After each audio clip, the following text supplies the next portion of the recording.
the attention, so these articles can be put on the town warrant for town meeting approval, our October town meeting. Mr. Belkonis? Thank you, Mr. Chairman and board members. As you stated, the intent of this is to issue a notice which will be given to the public about laying out of various roadways for the purposes of town meeting. You will have to have a public hearing at your meeting on September 6th, and the notice of intent makes reference to that. You'll also note that a number of these streets had existed for years, and the reason why we're accepting them now is either portions of those streets were not accepted or the entire street would not have been accepted. The value in doing it now is it entitles us to additional Chapter 90 monies. So these are the recommendations that the DPW and I would be making, that we proceed with issuing the notice of laying out these streets. We'll notify the abutters, the Community Planning Commission, and the Department of Public Works will be present at your meeting when you do hold a hearing on September 6th, and they will be making specific recommendations to you at that time. The last street that's here is West Village Drive, and I would make note that that is a newer street, and there are existing punch list items that are noted in the engineer's report that do need to be addressed. Any other questions before we proceed? We'll do one at a time. Yes, sir. Mr. Prisco. Mr. Chairman, I move to sign the vote of intention to lay out Adrian Drive and the order of notice to abutters. Someone else have to second. Second. Mr. Chairman. Motion by Mr. Prisco, seconded by Mr. Delaney. O'Leary's the name, yes. Mr. O'Leary. Mr. Chairman, I will not be participating in the discussion or voting on this particular matter, as I have a family member that happens to live on Adrian Drive. So therefore, to avoid any appearance of conflict, I will not be participating in the discussion or voting. I'll be abstaining. Okay.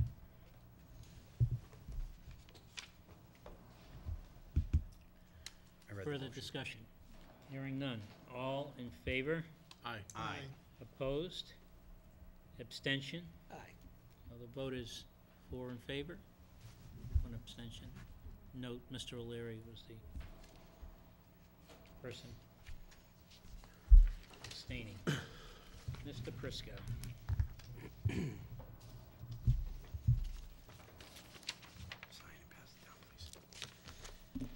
Mr. Chairman, I move to sign the vote of intention to lay out Ashwood Drive and the order of notice to abutters. Second. Motion by Mr. Prisco, seconded by Mr. O'Leary. Any discussion? Craig, feel free to comment if there's something you're No, you'll aware note of. that all of the recommendations are that there be notice to lay out. I'll save my comments until they're in, and we'll Mr. Carnavale is here, and if you have any questions, he'll be happy to add in also. Okay. All in favor? Aye. Opposed? That's unanimous. Mr. Chairman, before we proceed, I'd just like to publicly welcome Mr. Carnavale back into the fold and to the public venue, since his little absence there. Nice to have you back, Dick. He's been back for a while. I know he's been back for a while, but involved this is the in a few first time he's things. been in our public meeting, though. Yes. Try to gather my strength to meet all 5 of you at once. Yeah. Greg, I just want to make sure I am signing where it says clerk. Yes. Okay, I'll wait. Just 1 second. Just so you stay on top of the... Mr. Prisco. Mr. Chairman, I move to sign the vote of intention to lay out Barberry Road and the order of notice to abutters. Second. Motion by Mr. Prisco, seconded by Mr. O'Leary. Any discussion? Yes, Mr. Yule? yep. Barberry Road, right in front of the Little School, correct? I'm just making sure I'm understanding this procedure here. Have you sent notice to the abutters? No, subject to this meeting Yes, here, okay. the next step is to Would, notify the abutters. how far does it go as far as the abutters? For example, I'm on Park Street, which is on top of The Oakland, people directly abutting on Barber, only on the street itself. that's what the law calls for. Okay. It's not a 300-foot radius, anything like that. I'll speed up. I'm gonna have the same question with the West Village Street, okay? That comes right onto Park Street, right, Typically, diagonally across So from me. does Surrey Lane's only right the near you, too. parcels that abut it, not across the street, Okay, Park Street. gotcha, okay, thank you. Mr. Prisco. I think I just read the motion, no? Yeah, and it's already been seconded. Yeah, it's been read. We just have to vote on Oh, it. okay, Vote on I'm it. sorry. Thank you. All in favor? Aye. Opposed? It's unanimous. It's on Barbary Road. You could just pass it back and I'll send it down. You don't Yep, keep getting it. okay. Mr. Prisco, Bonpel Drive.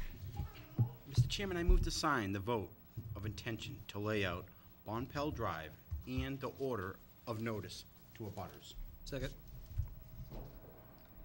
Motion by Mr. Prisco, seconded by Mr. O'Leary. Any questions for either Mr. Beliconis?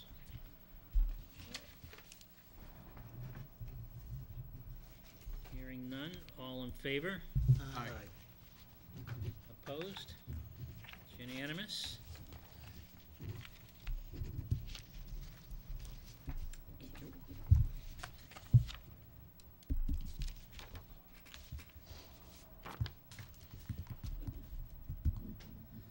Mr. Chairman, I move to sign the vote of intention to lay out Boxwood Road and the order of notice to abutters.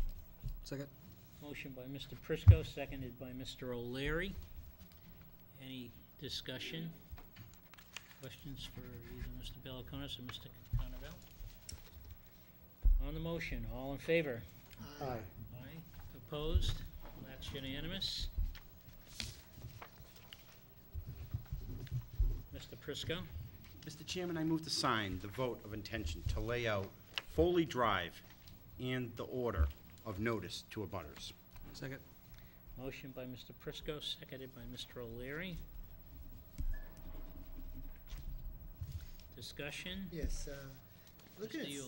looking at some of these streets, I mean, they've been around a long time. Now, that one's been around for a long, long You know, time. it seems odd that we're doing it now. And thank you, by the way. In every community I've worked in, things fall through the cracks, so it has a benefit to the town, you know, to accept these streets. I know, yeah, I understand that. And I remind the board that Dick has taken an aggressive action Yeah. on this. We've done some in the past, and it clearly has a benefit Yeah, to the town in terms of getting additional Chapter 90 money. appreciate that very much. So we have a motion. Further questions? All in favor? Aye. Opposed? Unanimous. That's on Foley Drive. Mr. Prisco, whenever you're ready. Mr. Chairman, I move to sign the vote of intention to lay out Janice Ave and the order of notice to abutters. Second. Motion by Mr. Prisco, seconded by Mr. O'Leary. Is there any discussion? Questions?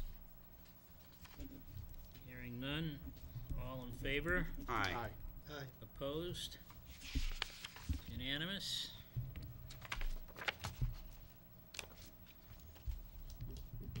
That was Janice Ave. Next one is Sandy Lane. Mr. Chairman, I move to sign the vote of intention to lay out Sandy Lane and the order of notice to abutters. Second. Motion by Mr. Prisco, seconded by Mr. O'Leary. Any discussion? Questions? Hearing none. All in favor? Aye. Aye. Opposed? It's unanimous.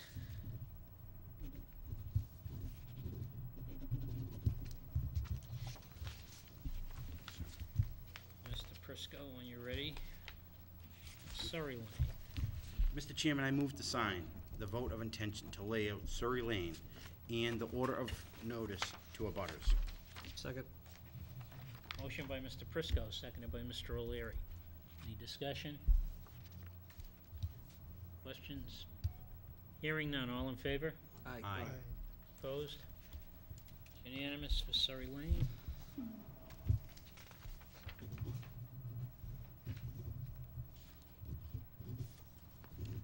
Mr. Prisco, Yankee Woods Drive. Mr. Chairman, I move to sign the vote of intention to lay out Yankee Wood Drive in the order of notice to abutters. Second. Motion by Mr. Prisco, seconded by Mr. O'Leary. Any discussion? Questions? Hearing none. All in favor? Aye. Aye. Opposed? That's unanimous. Mr. Prisco, West Village Drive. Mr. Chairman, I move to sign the vote of intention to lay out West Village Drive in the order of notice to abutters. Second? Motion by Mr. Prisco, seconded by Mr. O'Leary. Any discussion? Yes, Mr. Yule? I just want to say now, this is the last one. Dick, I remember when you first went to the CPC to address this issue about bringing streets online with us, and I can see how important it was back then, and I see how important it is now. So I want to thank you for doing a super job, and you've been doing a super job since you've come on, so thank you, and I appreciate that. Just in relation to this one here, that's recommended conditional approval, as the town administrator pointed out, right? There's a punch list on this one. There is. So we can agree to lay it out and have the hearing, but just let everybody know once again that we could pull back our recommendations on it. Are we going to get, modify the motion then? No, I think No, I that's think it's okay, because we still have to We take have to action later discuss. on. Okay. be part of the public hearing. Between the CPC's consultant and the town engineer is looking at it to determine what needs to be done to complete it and what funds are held from the developer. So if they don't come through just like last fall, we will just recommend pull it off the table. Okay. And there's still sufficient bond money being held to I'm not complete the positive. project? I'm not positive of that one myself. But that's between now and the public hearing. If the developers are ready to go, we would recommend you not accept it at this time. Okay. Item 6 on our agenda, we're passing over this evening. We'll take it up. Maybe we're we gonna- vote on We this. haven't done this one yet. Oh, I'm sorry. No, I don't think I've read the motion either, right? No, you did. Yeah, you did. You I did. did. Yeah, Okay. you did. Yeah. Yep. I think we just have to vote on it Okay, then. Jeff had raised the question. Right. Okay, sorry. Any further questions? On the motion, all in favor? Aye. Opposed? Unanimous?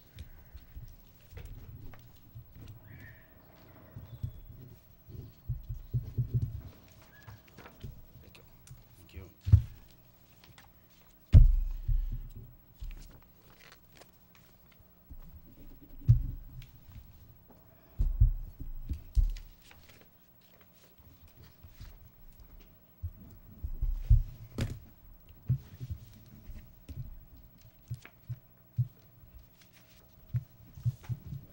As I started to say, the next item on our agenda, item 6, we're passing over this evening. Right. It will be on our agenda for our next meeting. It'll be on our agenda for our meeting on September It's Tuesday, the 6th. 6th. And what's the start time for that meeting? Did we confirm that? It's at 7 o'clock. We might want to change it. It looks like we're going to have a lot of stuff going, huh? Why don't we talk about that right now? What's that? Yeah, I thought it would be a good idea if we considered modifying the start time because it's going to be a pretty busy schedule. It looks like we're going to have some public hearings and a few other things. This is Tuesday, the 6th Right. meeting. Mm-hmm. Maybe consider starting early. Can everybody make 6 o'clock? Perfect. I like 6 o'clock. You like 6 o'clock? I always like 6 o'clock. I think we should Everyone start else at 6 in o'clock favor of every week. 6 The o'clock? sound goes to something special Craig, would about you 6 o'clock. change the posting of the meeting to 6 and adjust the, I'll work with Karen on adjusting the agenda accordingly. What we might want to do, if there's an executive session scheduled for that meeting, maybe we want to do it at 6.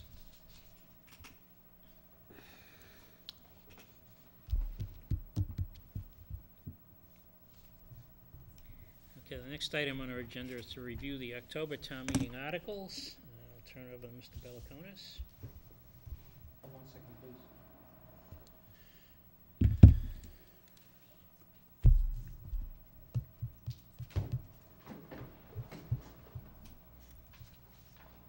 If you refer to the version that's in your packet, I'd like to go through the articles with you, respond to any questions. Remember, this is not the public hearing. There will be a public hearing where the board will have an opportunity to have public comment and discuss the articles at length, and that is going to be coming up for your meeting on September 6th.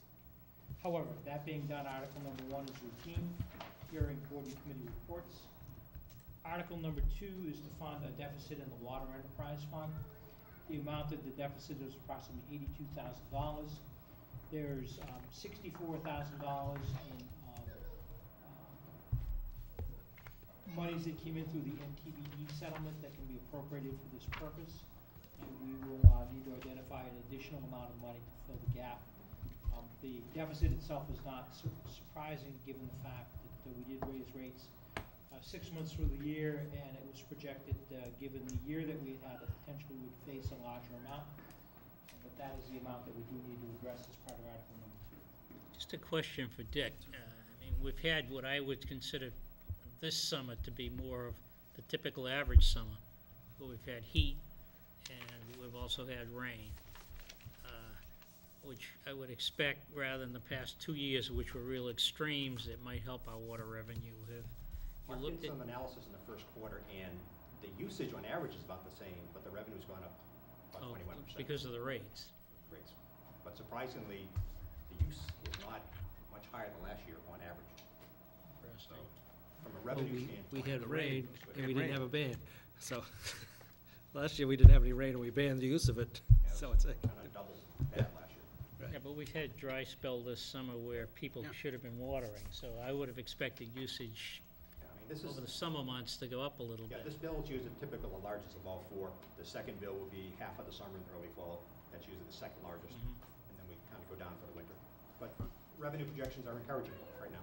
Okay, I bring this up because it was called to my attention today. I know I'd sent a note off to Greg, and he had come back with something I didn't know was the Tier 3 water rate that was printed on the bill that went out is incorrect, but the bills are correct. All the numbers, calculations are correct. One resident found it. That's the only call we got on it, and she did the numbers. And apparently there's a calculate your own bill usage online. That had not been modified as well. Okay. So Mark was looking to fix And that's both of being those. fixed. Good.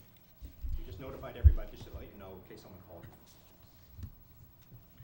Next. Prior year bills? Any further questions on the water enterprise? Prior year bills is a routine article. We've identified one bill that we have outstanding, a small amount for medical bills. Article number 4 is rescission of bond authorizations. Routinely, we go through and we scour out different amounts that we have authorizations that are outstanding for which we have not borrowed the monies. In this case, we have not borrowed, so we need to go through and clean these out. And So this is not surplus revenue, Right. surplus dollars, it's Right. just unallocated bond amounts.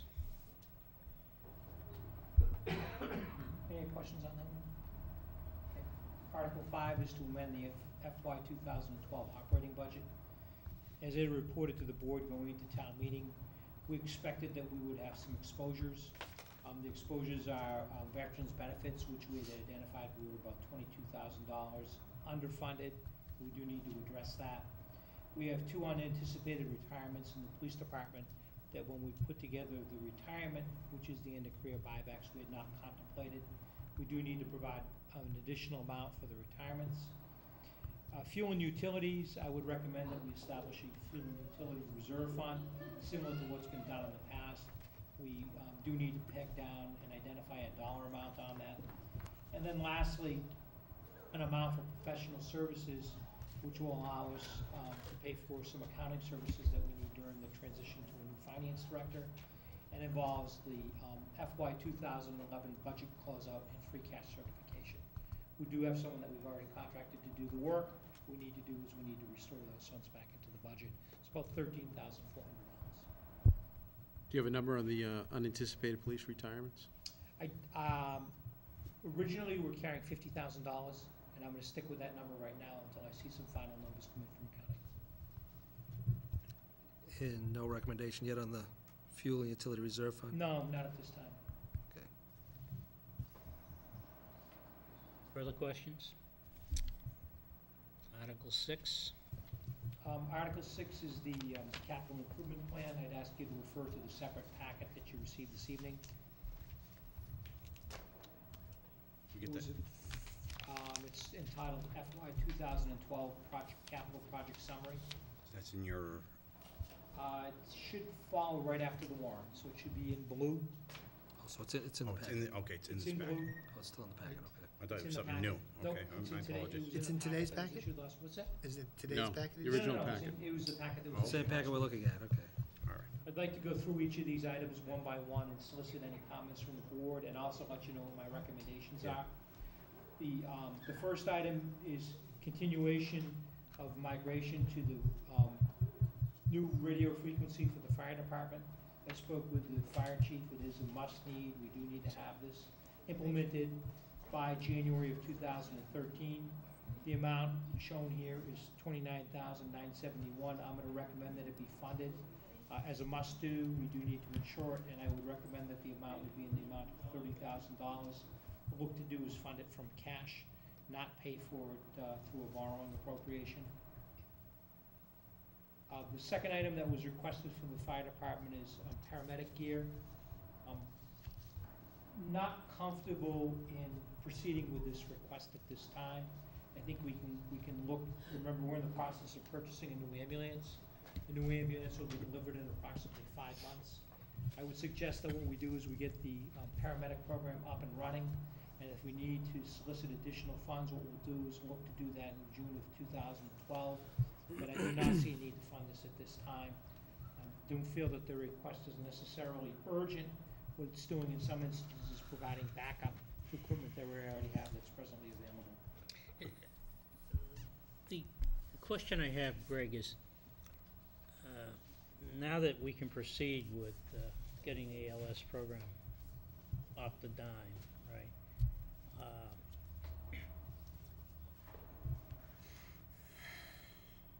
It seemed to me there was some basic equipment that we needed to acquire.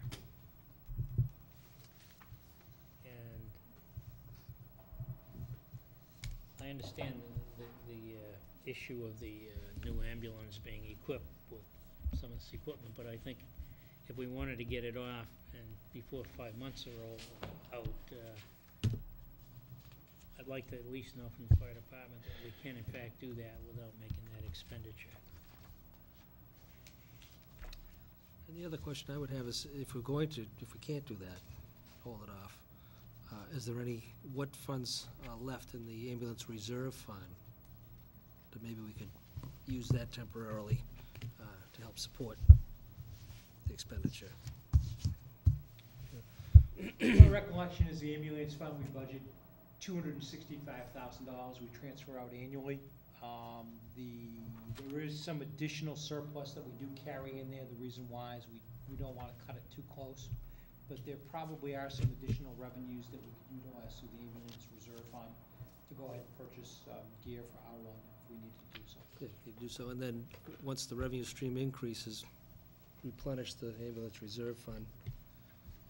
You know, so borrow from yourself rather than from someone else, or not have an impact on other budgets.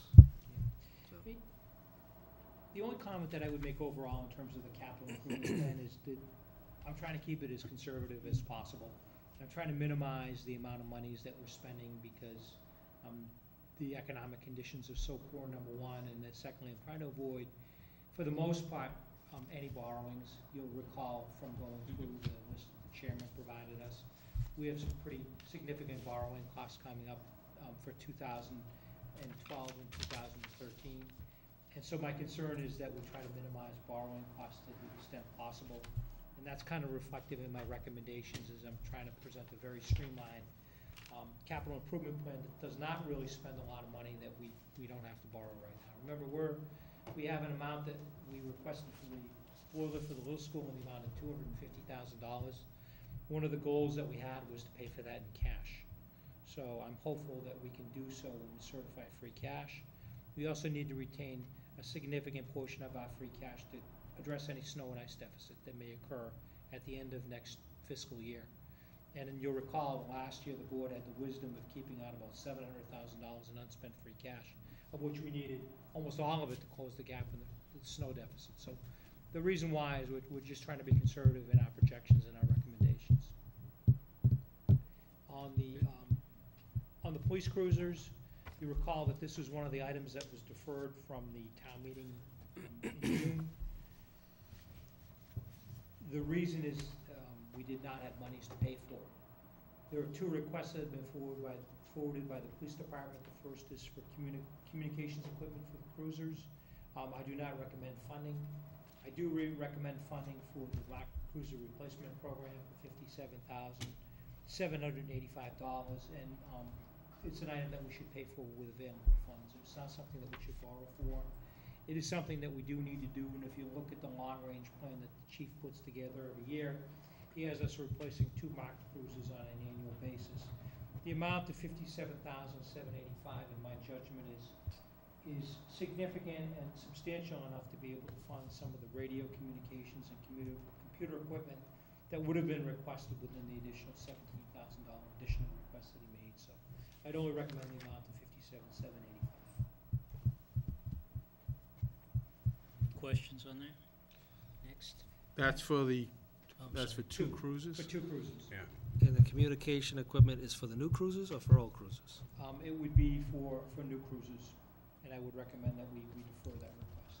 There's been several discussions about that item, the mock cruisers coming out of operating budget. At what point in time are we going to transition over to that? I think it's been discussed every year I've sat here. Each year it keeps coming up. Yeah. So, We'll aren't we put it better in. off? I would recommend that we put it in the 2013 budget and see, where we stand. Is it okay if we get just an opinion of the finance committee while they're here on that issue? I know, I'd like to hear what you guys think. We think it should be in the operating budget. Yeah, It that- doesn't qualify as a capital Saying that item. longer than we have. I just want for the public to hear it. It's not just us. We've been saying this for the last millennium and very clearly saying it for the last 6 months. Thank you. I guess we're all in agreement. I don't Now, care. the question is, I don't can care where we it comes pull out. it off? We have to do it. We're into the Well, maybe mode, one so- cruiser now, one cruiser in June, Yeah, and the June one coming out of operating. okay, great, next. Next is document management needs study. One of the things that came out of the Information Technology Committee was looking at document management, and we looked at a number of communities, and one of the critical steps in moving toward requesting funds in the future for document management is to have a needs study done. And the amount that we've requested is $14,000. $14,000 would allow us to go out and hire a vendor, have that vendor come in and do an assessment of whatever document management needs are. Remember, this is to digitize all of our records management in town.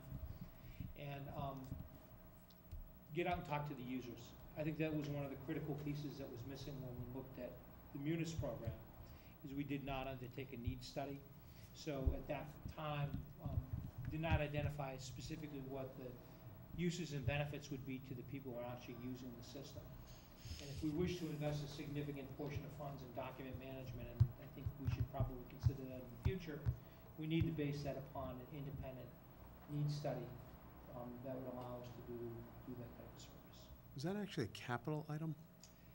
I put it in as a capital item only because of the fact that the future funding will be a capital item.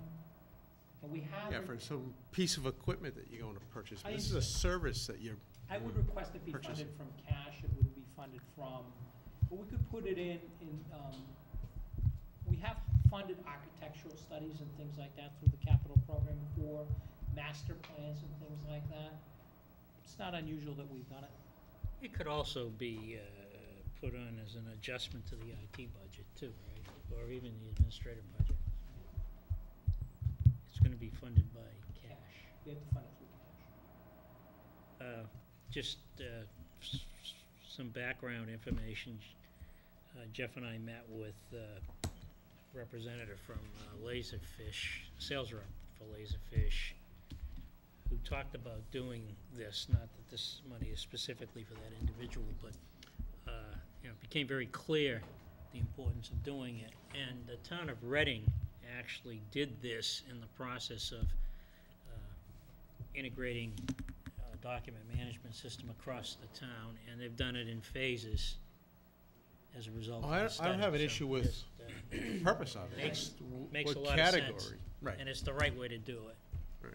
I We just don't should see it. know what the end goal is and what we're gonna spend over some period of time to get it done. Well, one of the But things, you'll see, you know, here we are with another Munis module in the capital request that, you know, originally people thought we were getting into Munis and everything was gonna be complete. And, you know, this is one of several additions that we've done over the past several years. No, I think it's worthwhile, I just don't see it as a capital item.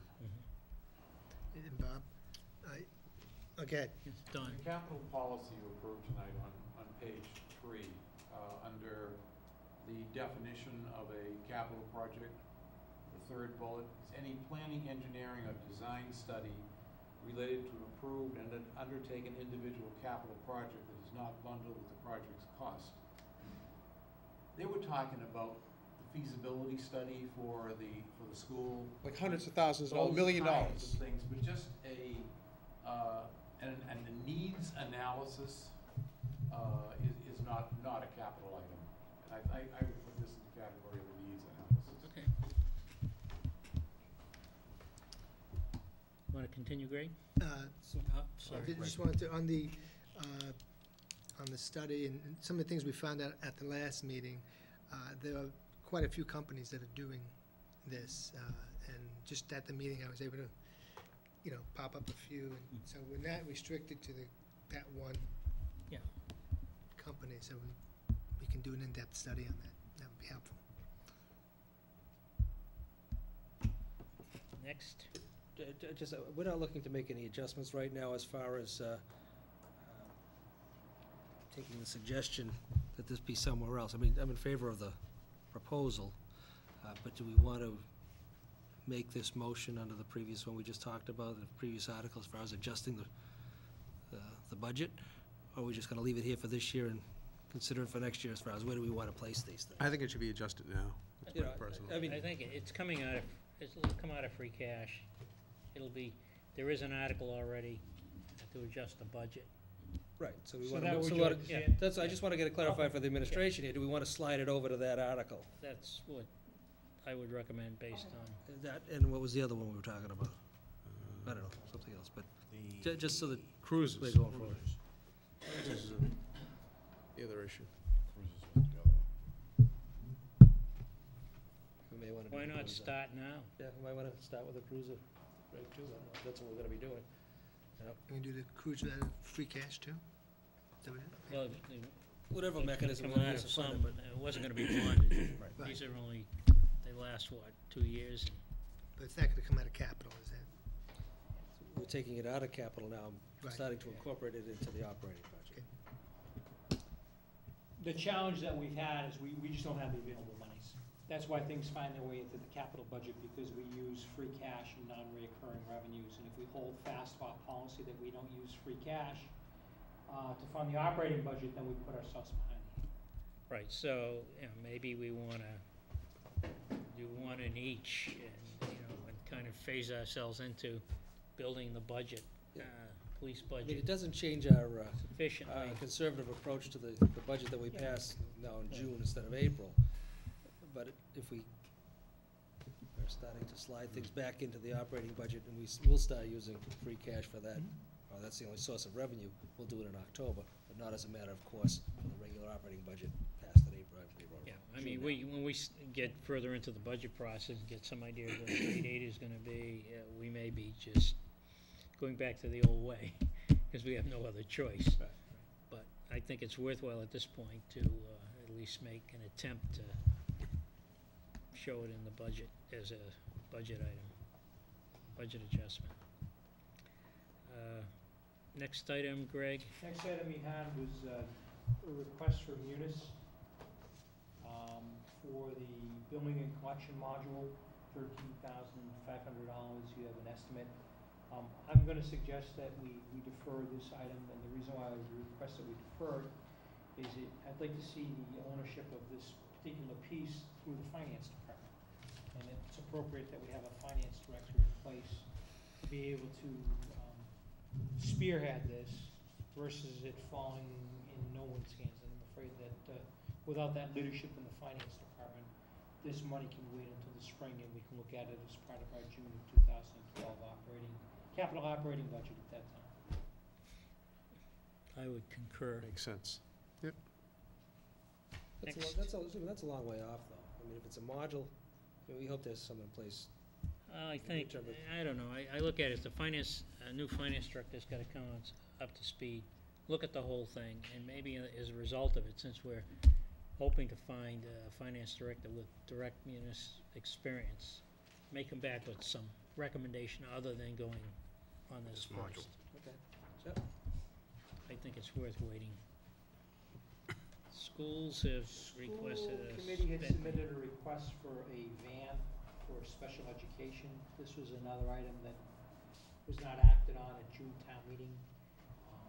They've expressed a need for it. I think that it's a modest request, and it does address a need for special education, which is critical that we have to provide services for that. I'm under the impression this was a replacement, That, yeah, not an sorry. addition. No, a replacement. It's a replacement. And so I would recommend that we fund it from cash. How many passenger van is it? You know? 35. And while you're looking, Greg, are there any details as to what it's, That's what I'm asking, I'm Specially curious. equipped. what's being replaced, the condition of it, No, year I of it? don't have that. Basically, the school implemented this program to offset what was a higher cost of paid-for Yeah, special contracting it out. transportation. No, I understand, it's So, the number It's didn't actually seem. saved them some money. It's not a, I don't think it's a very large van, but it is equipped to handle. It can't be for that much handicap. money. No, $35,000. We have our DPW director here. What's the story on the dump truck? Next, Greg? The expensive dump truck. The cost savings number. Nice spin. I can't even Like the imagine that to be spin. true. The two quotes, $240,000 for a 10-wheel dump truck, for $190,000 for replacement of the existing 6-wheel dump truck. And you have a memo from, We've got photos. This is similar to what I'm looking, recommending to purchase. Particularly this winter snow and ice was very expensive, Greg and I talked about it, and the biggest cost we have is contractor services. So something larger, I would avoid hiring a contractor vehicle, which is $100 an hour plus. And it will allow us to do stuff we contract out now, hauling, sand and salt, hauling snow, restaking fire stations. So I did a back of the envelope economic analysis, and it's got like the additional money from the old version to the new version. Like a 3-year rate return. It's very conservative, I know. Get the extra wing on the side, too? Well, that's another benefit too, is if you notice on the pictures, sidewalks were a chronic problem this winter. Our sidewalk plow goes 1 to 3 miles an hour, whereas that thing has the ability to, what they call shelf, to raise up that Yep. wing plow about 8 foot off the ground, and it can just clear off sidewalks. A lot of Route 62 could be cleared off just with that rather than the plow, or the snow plow. Jeff is gonna help fund it. I just. This is, I this don't is know. what we're looking It's very at? expensive, I don't disagree. This is what you're looking at? Not that Something type. similar. I just had to find something with a wing plow on it. It was probably an international truck off the state bid list. My problem with this is if I'm jogging, We'll get a What's better the shot- problem we'll with get a better that? shot at Mr. Yule as he's out jogging on 28. It's got a special laser attachment where you can kind of catch you. Right now, you don't even subcontract out the services for a truck like that, right? Yes. Yes, you Last do. winter, we had several 10-wheelers or a front-end loader with that We're equipment. paying them. Not necessarily with I a can't remember, I side- don't have the not- report in front of me, Not but. necessarily with a side plow. Okay, that's what I'm asking. Right, it's Did in the you, order of $85 to $105 an hour to hire something like that versus doing it ourselves. So it's, over average storm, you hire contractors 8 hours, times $100 an hour, times 7 to 10 plowable storms per year. there's gotta be some maintenance data, though. A vehicle like that, a historical data that's out there compared to the 10-wheel. Only difference, Six-wheel. it's one more piece of hydraulic equipment to up. It's not a lot of additional maintenance. I don't know, I would have to give this one some serious thought. It's just such a big number. And also, we're looking to eliminate several contractors. If you notice from the first picture, you can actually see it plows basically 22 feet wide. versus having 3 contractors stacked. What road are we gonna use it on?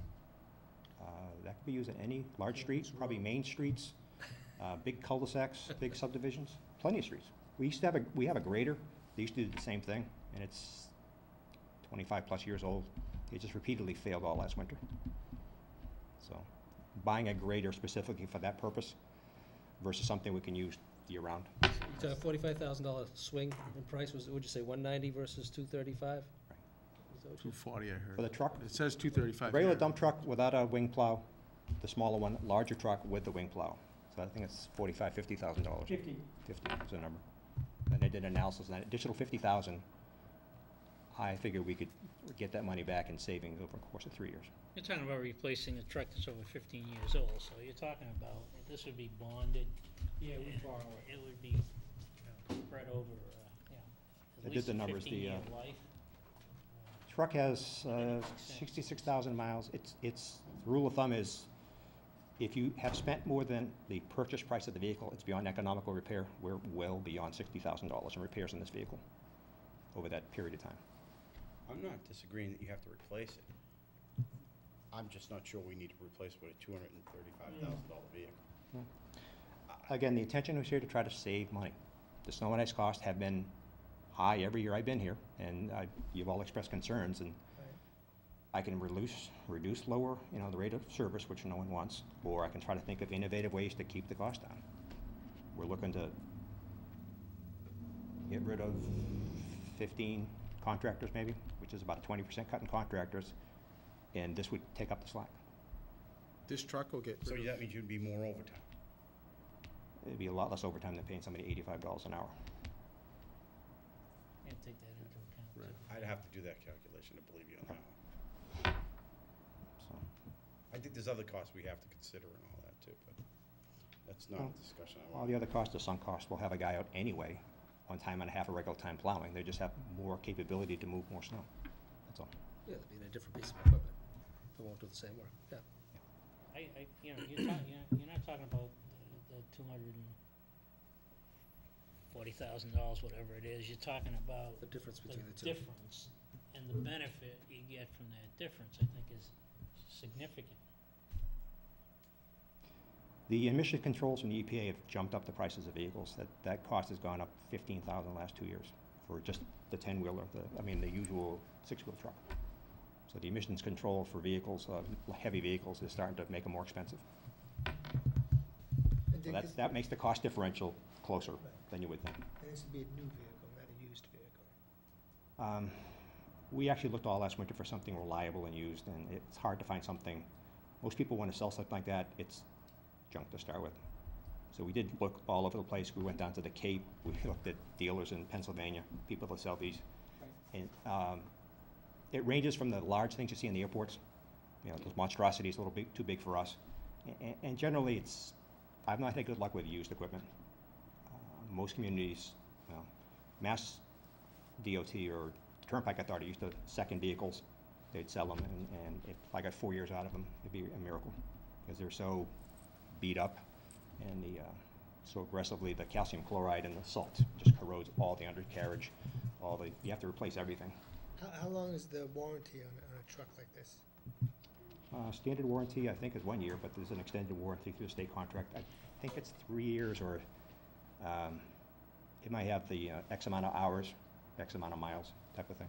But you're indicating it's a cost-saving truck. So I think what you're saying to me is that our cost for removing snow, in particular, would be reduced by a dollar figure. If we get rid of, say, 7 to 10 contractors, in the aggregate, they're probably getting paid $500 an hour with something of that, where the gentleman on our payroll is already getting paid the overtime. So that's a potential savings. So the big add for you is the side plow. To hang it off a smaller truck, it's so big, No, I it understand. kind of leans the problem. I mean, is there another option, is a piece of heavier equipment, like an excavator of some type that you can add this onto a brand new one? Well, we looked at the same thing. That you could use for other things? There's a similar type wing plow attachment for a front-end loader. We actually looked at one in Salisbury. Actually, Rick, you know the policeman, the fireman that got killed? Yeah. We're right next to where he got killed, unfortunately. But you can only use that in the winter, whereas this truck can be used year-round.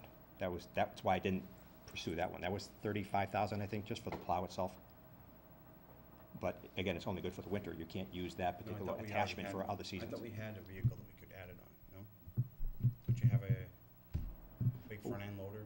Well, we have, but the attachment's about $30,000, but that attachment can only be used in the winter, Right. and I still have to replace the truck. That's 16 He's years gonna old. replace the truck. So you're gonna spend $30,000 for a plow to put in another thing. And he's The also difference is saying there's only that 20 grand. this truck is large enough to do some of the things he has to hire someone out, a contractor to do, above and beyond winter. You know, if I had all the money in the world, we would get the front-end loader attachment, because it's very rugged and can do the job, but from a economic standpoint, buying a specialized piece of equipment you only use 4 months out of the year versus something we could get year-round use. It just, I tend not to recommend specialized equipment. What would be the lifespan on a vehicle like this? 15 years. 15 years? We have a very good maintenance staff here. I'm very impressed in what they do, keep things going. Most places I work this background, in a storm, you see the trucks like dinosaurs on the old National Geographic movies going to die, the elephant's going to die. You don't see that in North Reading. They're always on the road. You very rarely see something like that around here, so the maintenance is very good. You know, for limited staff, they do, I think, an excellent job. Anyway, I like the thought process. Yeah. And, And you know, for the differential, it appears as though the payback should be short-term enough. And as Bob pointed out, the chairman pointed out, you know, we're gonna be financing it for an extended period of time anyway, so the differential in the financing is minimal. I think it's a good idea. Yeah, and I'm recommending we do it. I think we need to borrow, whether it's a 10 or 15-year bond. I think it makes good sense. It's expensive, but the cheap alternative is $190,000, and the difference between the two, to me, is worth it. With the payback, I think, is demonstrated over 3 years. So just one more question then. When you acquire this vehicle, you're gonna have to increase your staff level to use this vehicle? No. The vehicle we're gonna get rid of, trade in, that same driver will be driving this vehicle. Okay, So no I additional staff. misunderstood, because I thought you said you could eliminate some contractors. Contractors, not our own staff. Right. But okay. People we bring in for the winter only, just for storm. And all contractors are Bigger not, equipment that, I'm talking about people that have a big enough piece of equipment to do a specific job that we don't have, he has Yeah, to no, I bring in understand. a contract. I just wanted to clarify. That's good. Okay. Any other questions for Dick?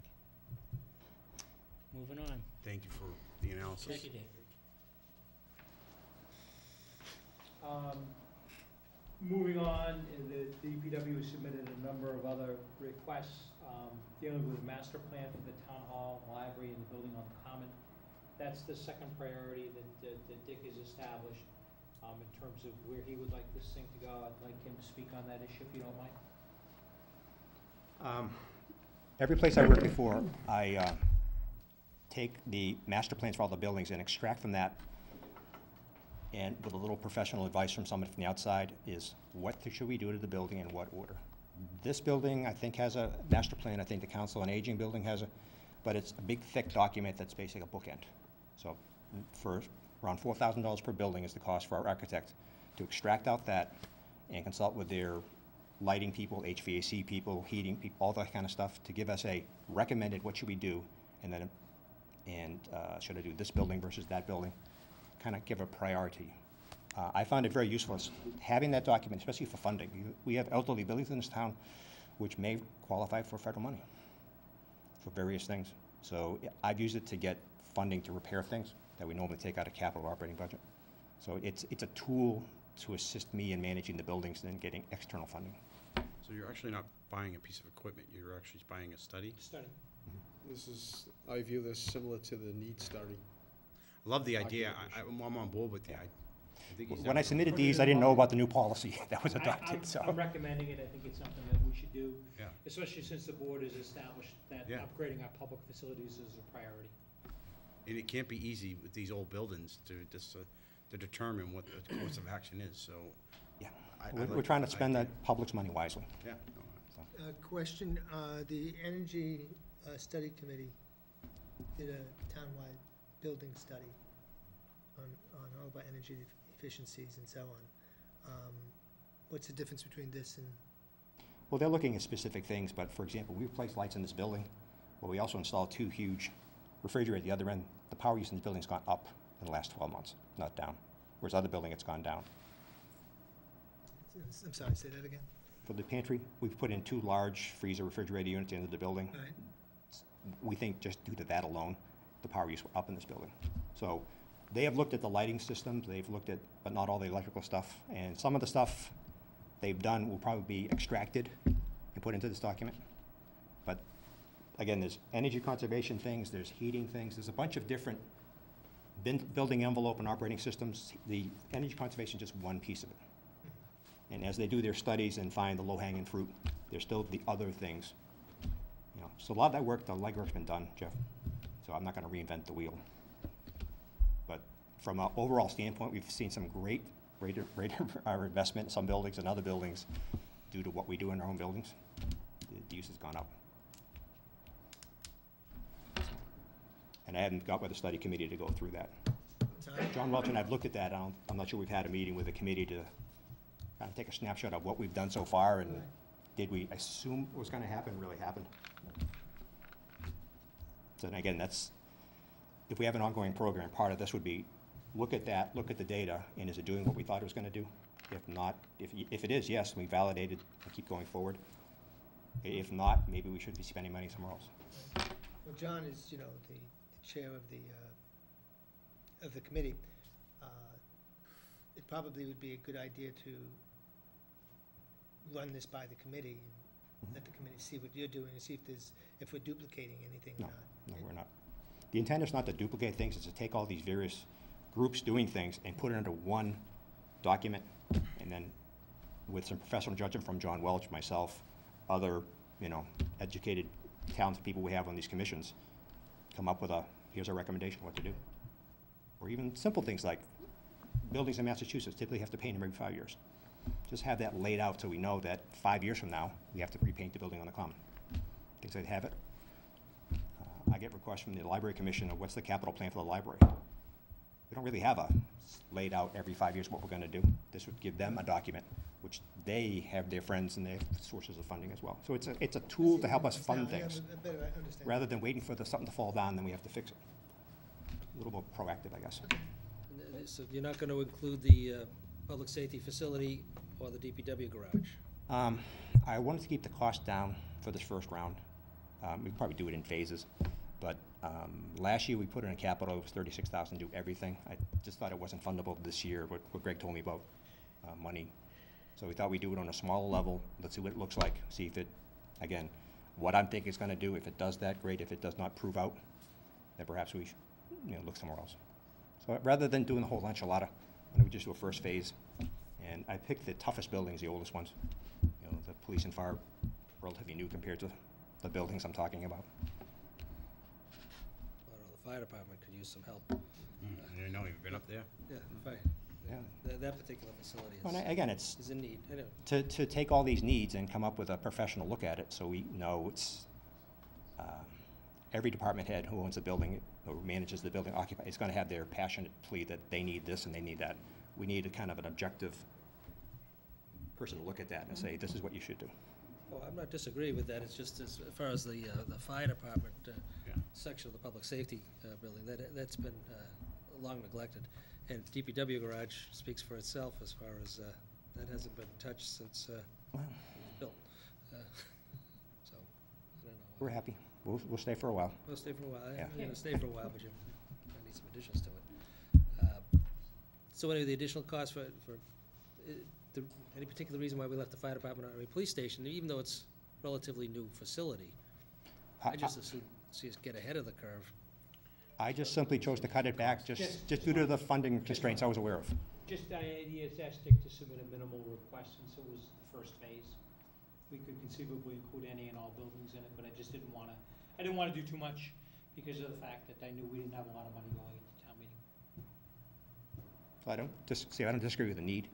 It's just the funding sources and availability, and just, let's try this first and work out the bugs, as it were, and move on to maybe bigger apples, bigger bites of the elephant. We just spent a considerable amount of funding on the third meeting house, though. So, So we have a document this thick on the third meeting house with all kind of costs and all kind of, but sometimes consultants put those costs in a book, but they're not benchmarked to how they come up with the numbers, number one, and what costed out by a consultant, and then depending on what type of facility is equipment, you can extrapolate the cost and say 2001 to today with various standards. A lot of the documents in this town don't have that. But So maybe- they have a I guess number, my I just can't. question, I guess what I'm questioning is, again, I think we need for all the buildings, it's just a question of, if we're gonna be tackling things in the next 2-3 years, you know, are these the buildings that we're gonna be tackling on first, or is something gonna go on at the fire station that's gonna need to be addressed, which is probably, my guess is that something will need to be addressed before Well- some of these other ones. John I Welch made would it- ask you to consider trading out building on the common for the fire station. Fire station, The 3 buildings recommended were from John Welch, who maintains all the buildings. So he came up with the ones he thought were the ones that needed this first. But I agree with Steve, there was a lot of work, a lot of money spent to the building on the common. Yeah. Third meeting house, we'll get in trouble. I mean, We're already in trouble. the fire station. That's what I would upstairs, suggest, the fire second station. floor. It's You compare and contrast 2 buildings that are attached, it's like night and day. Doesn't mean those buildings will get funding first. It's just, it's a tool to have in our toolbox No, but for a funding thing. But you I'm know. trying to Identifies match up the tools we're putting in our toolbox with probably Right. the timeline and projects that we're gonna be undertaking first. And maybe I'm wrong, maybe there's something else that we're gonna be tackling, you know, at the senior center, and there's still plenty to it's- do there, it- before we do anything at the fire station. I tend Think to of it like the energy conservation projects, it's multi-phase. We're just picking the first one based on John Welch's experience, and just gonna come up with that first, and we might be back in 6 months for some more. Or maybe I can fund out operating budget, the next phases. So it's not saying we're not gonna do it, and I would guess this is a 6-month, 9-month project max. So it's relatively quick to turn this around. Tell you what, why don't we just change the wording on this to develop master plan for town buildings, rather than being specific with it in the warrant, so it doesn't limit us, so that if we're gonna have any additional discussion on this matter before town meeting, it leaves us enough wiggle room to change the Just, other things. some of those other buildings are a little harder to do, that's, the number reflects these 3 buildings. Not necessarily that building, if you just swap it out, just FYI. Yeah, okay. All right. Dick, you're saying that the $16,000 is Specific to these relates to these Right. buildings? The only? architect, we have a professional services architect who's been with us a few years, I think 3 years now. He's got a good handle on the buildings, so he knew what documents existed and the condition of the building, so his price for $16,000 reflected those 3 buildings. Off the top of my head, I'm not sure what it would be for the other ones. I could find that out between now and the next meeting. But if we do what Steve is suggesting, we're gonna come back to those buildings anyway, based on what you're saying. If you Again, just change the I'm saying wording- make a recommendation. There's no right or wrong here. We can do any order you like. You know what I mean? We're gonna, if, No, I Believe- just get concerned as far as the wording in the warrant. Time is down. Unless this is just a breakdown where if We'll this generalize. isn't gonna be in the warrant, then we can do what we want as far as a motion, because adequate notice is just, capital items. Oh, But if there'll we're gonna be list some the capital items description in the warrant, then we need to give ourselves a little bit of latitude right, before it goes to print, that's all, We'll put in, master plan for town buildings, you know? and then when we make our presentation to town meeting, we'll land on the specific ones. Yeah. moving right along. The generator, Dick, that's the one that I would recommend for funding is the generator. When the fire and police station was expanded, the existing generator there was salvaged. It's been stored up at the DPW for 3 years. We have a partially funded project to put it here to light half of the building, key elements. It's 40 kilowatts, it's a relatively small generator. You need probably 200 kilowatts to run this building, probably more. I think John says the amp service for this building is 400 amps. It probably should be 800 amps with all the electrical stuff. So It's a generator we have in hand. We just have to build a pad over by where John Welch's office is, by the dumpster. Be a pad there, there'll be a piece of pipe that goes underground into his office, and something called an automatic transfer switch, which costs about $15,000. That allows when the power goes out, it'll pause. If it doesn't sense power, keep coming to the building, it'll turn on the generator. And it's key elements like this room, Greg's office, IT, things like that, to allow this building, and usually the people that are in here in adverse weather like myself, allow the building to keep operating. Because we depend upon the email, and we depend upon the internet for weather services and things. So right now, if we lose power, we're done. We don't have anything to I keep go, the I go building home and look at the TV. Well, our IT has battery backups. Our telephone system has battery backups, but those have a limited life. During storms, Dick will bring in staff to man the phones here, so that when the public does call in, they're calling in Right. here. But So we the, wanna make the some type of management provisions. staff has smartphones, the town's email is hosted externally. You still be able to communicate with email. I'm not trying to talk you out of Right. the generator, I'm just saying that, and you got radios too, you're not dead in the water. Just Well, we can talk among inconvenience. ourselves. Different departments can communicate with their staff. It's just getting information from the outside. And say there was an issue where you guys had to come in and meet. You have maybe communication, but no lights and no heat. So we're trying to Our get, meeting's brief. It would. the hot air would warm up the room and just stay forever. Oh, let's go back to that dump truck, Mr. Prisco. What do you think? Thank you, ladies and germs. I'll be here. So true, though. Okay. Thank you, Dick. Just, No, go ahead, oh, I'm sorry. sorry, hold on. Because I see some things like the turf tiger lawnmower that we had, Okay. if you guys remember, last year we had a Oh, yeah, I little remember discussion about I it. remember the discussion about the turf. And so I assume that's one's for the park and rec guys? There was that, and they've asked for a larger lawnmower. Before We're I going come to down you with this a recommend. list. Are we gonna make our way down the list? Well, I've recommended to the generator, we can certainly discuss. Oh, the okay, other I ones. see it. I I see see what it. you're saying. Well, we kicked that can down the road to this year, and now we're here, I don't see a dot next to it. No, turf tiger is not You know. recommended for funding. The turf diver itself, they are old, but they're serviceable, and we put a little money, they keep going. What the parks wanted to do is get a larger machine. Yeah. Before I got hurt, I was going to host a meeting between the people that mow grass in the town, the schools, Public Works, and the parks, and see how we do it and any efficiencies in how we do it. If we have 3 people going to the same place to mow, the grass next to the building and then the athletic field, maybe there's a way we can do it smarter. And then having a tool like this, which I guess Hillview has it, several other people have it, it's a good machine, the Toro, the other big one they want. It's a good machine, but I suggest let's look at the whole, how we mow grass and manage that first and find the appropriate tool. It could be, our efficiencies are just having one person go to one site and do it all. It could be just our driving between sites is what's wasting time and money. So do a little more economics before we come to you and just get a new toy. Oh, I don't think they're looking for a new toy. It's a new piece of machinery, but how do we, again, I'm anticipating with the stimulus dollars going away next year, a huge deficit, and we, in my end, have to do things much more efficiently, because the budget cuts will probably come from my end of the, so we spend a lot of money mowing grass in this town, and perhaps we can do it We and have a save lot money. of grass to mow. Right, so perhaps we could do it more efficiently.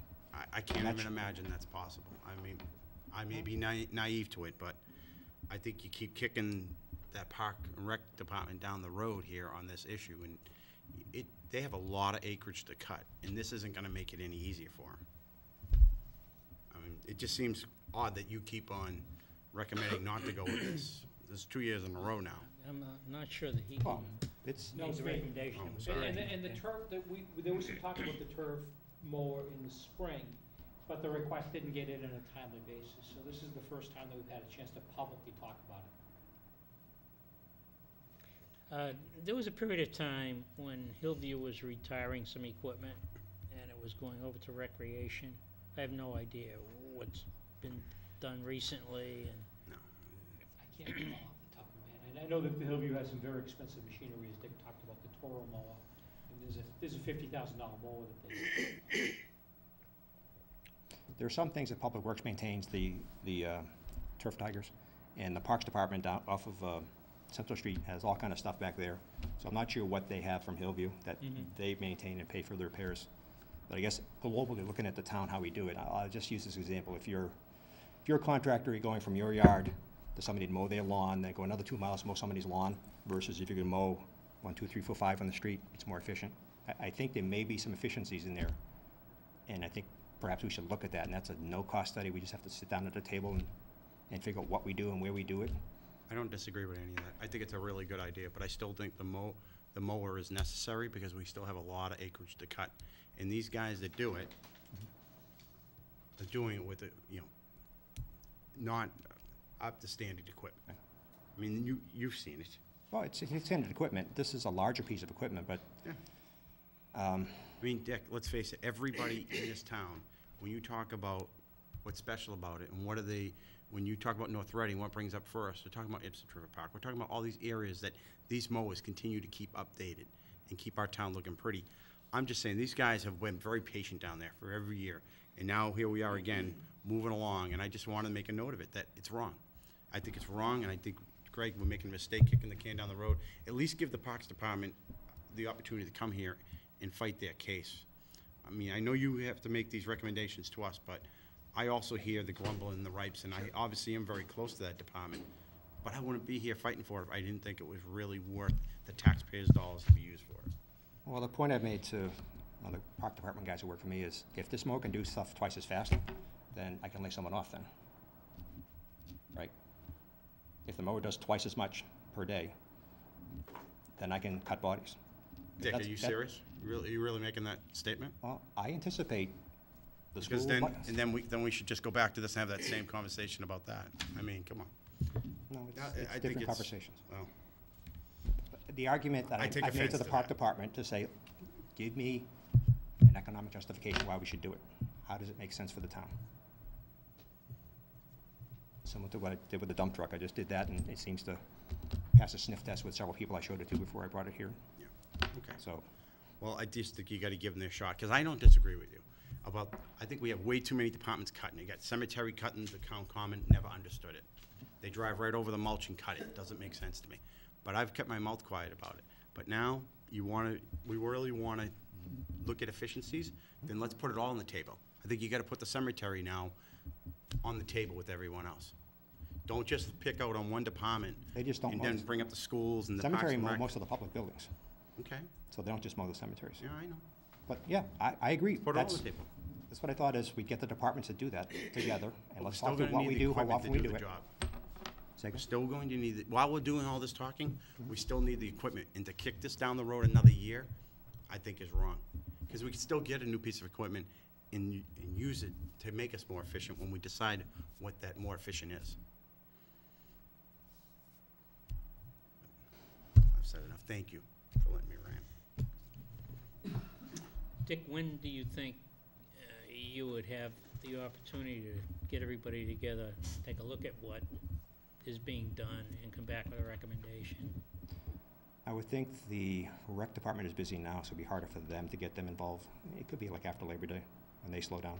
Well, the bottom line is that, I mean, we can make an adjustment to the capital plan right up to town meeting, right?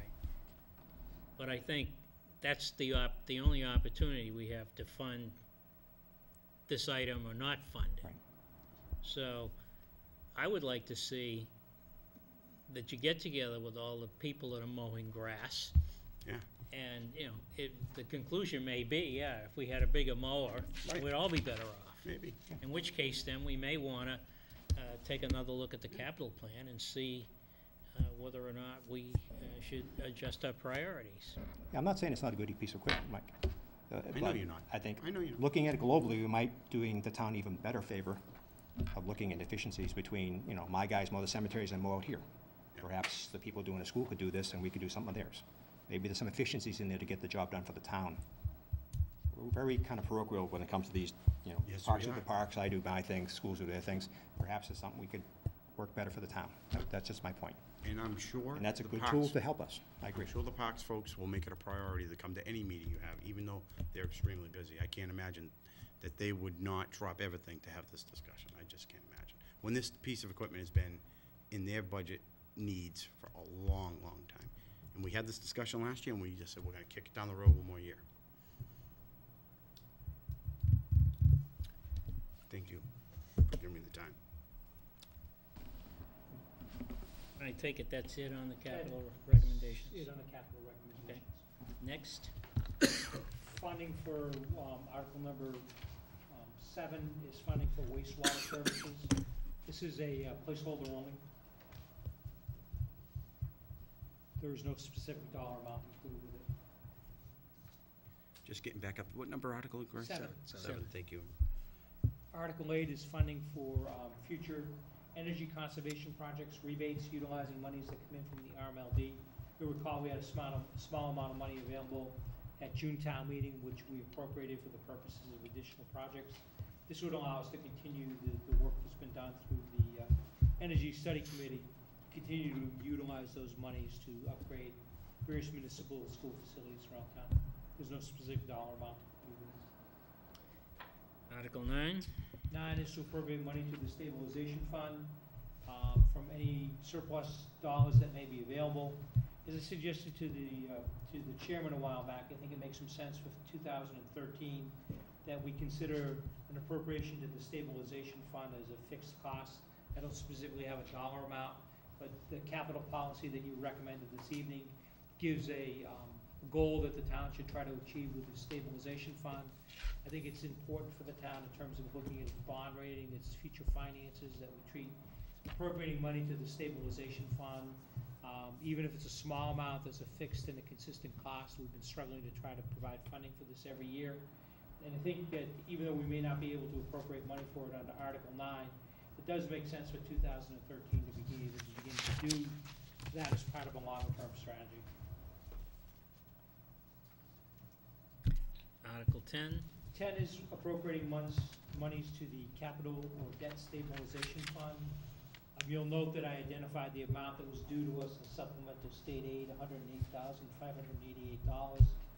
If those monies are not available, then what we'll do is we'll scour any other available funds and look to transfer them into this account, and to do so under this article. it would be worthwhile finding out if we could make the transfer in anticipation of the funds. No. You can't do that. Do we, not unless there's special legislative approval. DRR won't let you do it. They'll kick back the town's tax rate. Okay, just. Article. Question? Stabilization fund versus capital stabilization fund? Someone explain the difference to me. Oh, the capital is the debt stabilization fund, the amount that we appropriate every year. Debt to offset the stabilization budget. fund that we Okay. use, was named That's the one that we created. when it was created, a capital stabilization Capital fund. stabilization fund, okay. That was created.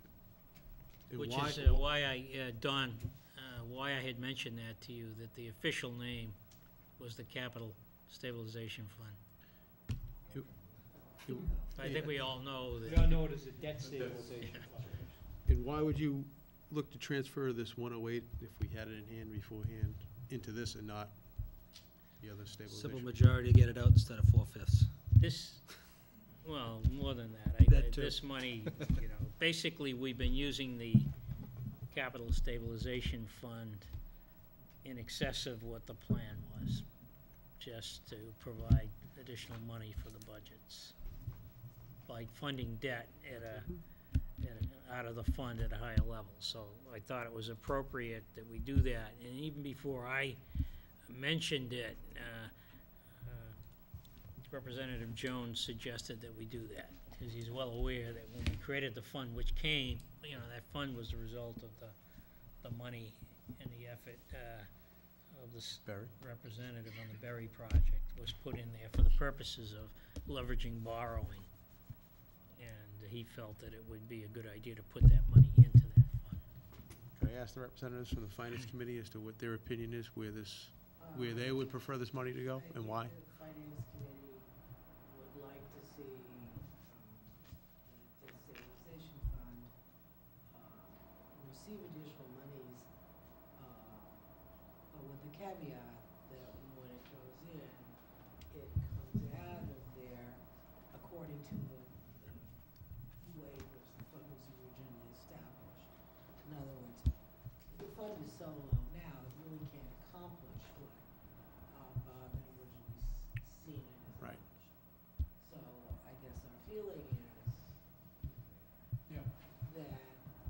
we should fund the debt stabilization fund as possible along with the stabilization.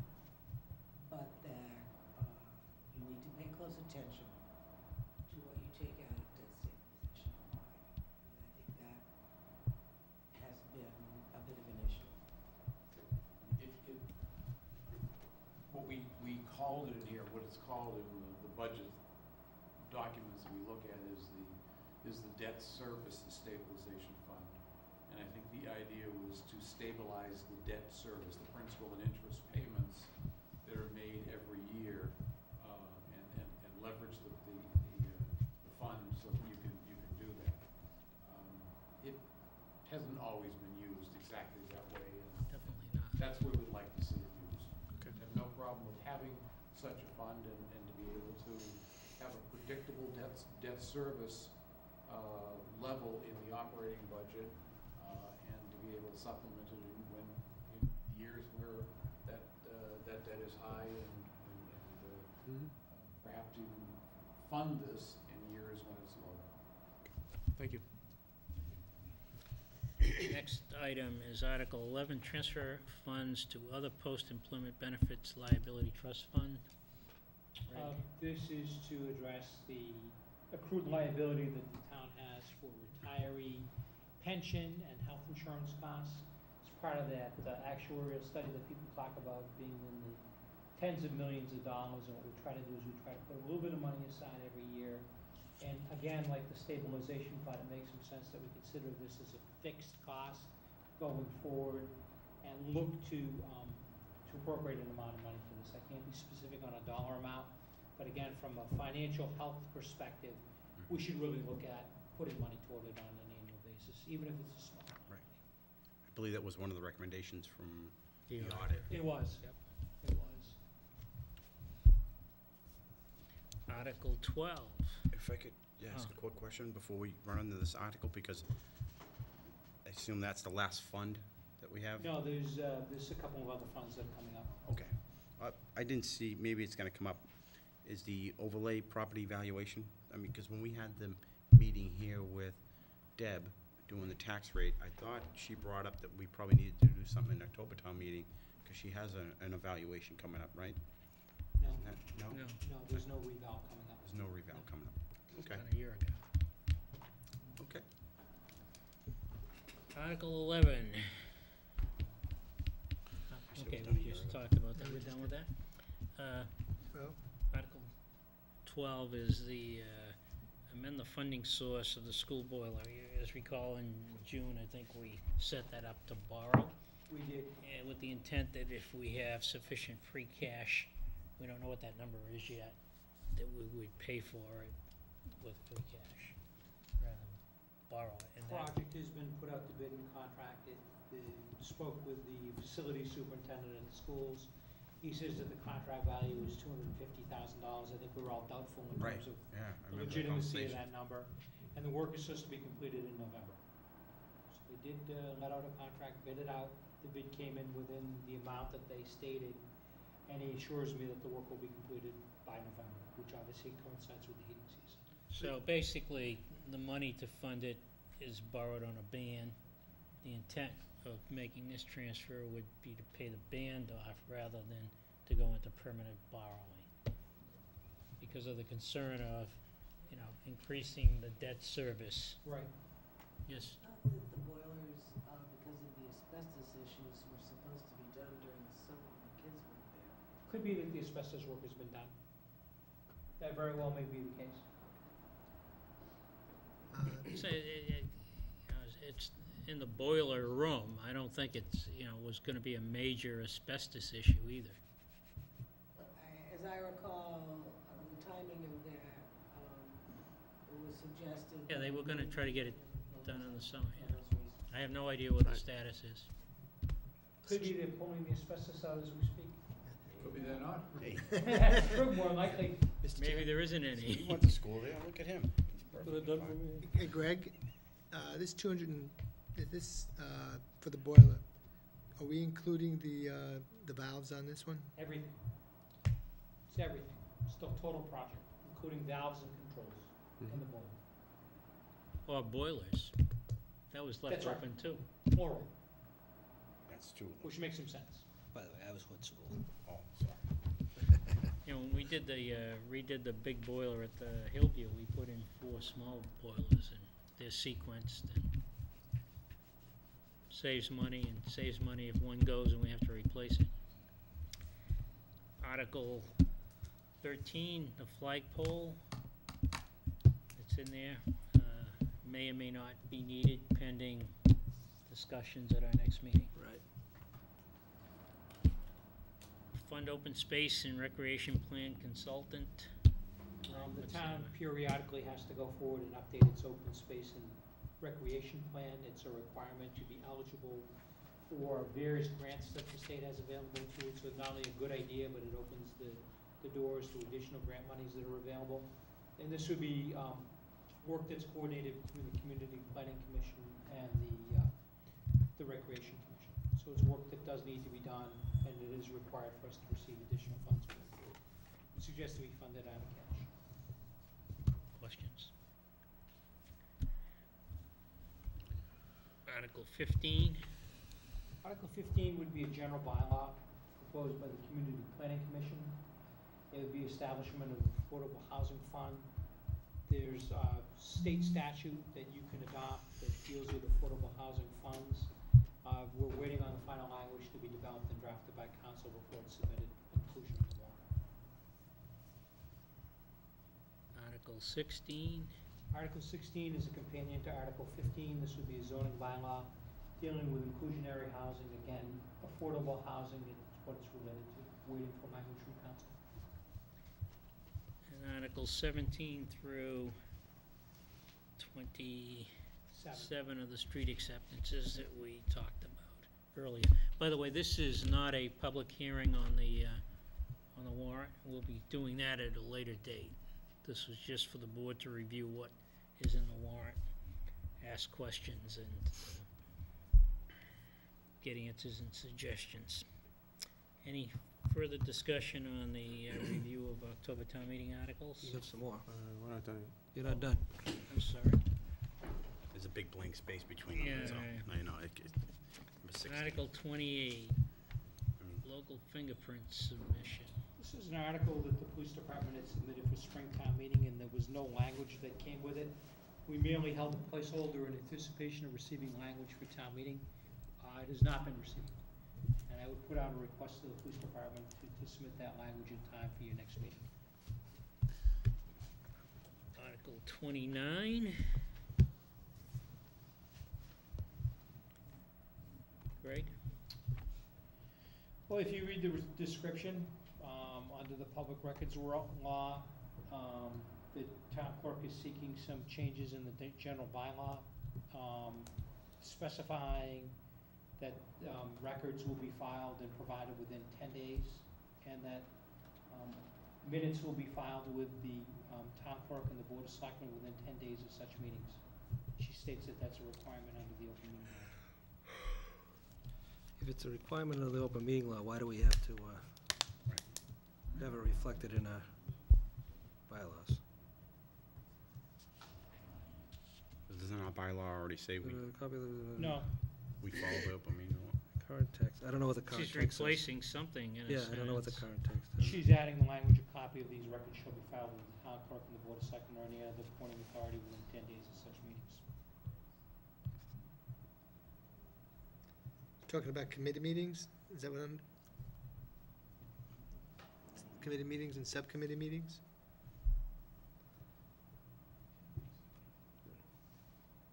Or what? You know, I mean, we're supposed to be in compliance anyway. I don't know. I just, Greg? Yes. To my question, these are having to do with the, all the committees that are appointed by the Board of Selectmen? Yeah, it's right in the text. Didn't see that. Just start with Oh, the okay, so following it's all text. committees, right, okay, my mistake. I was already into A. Skipped it.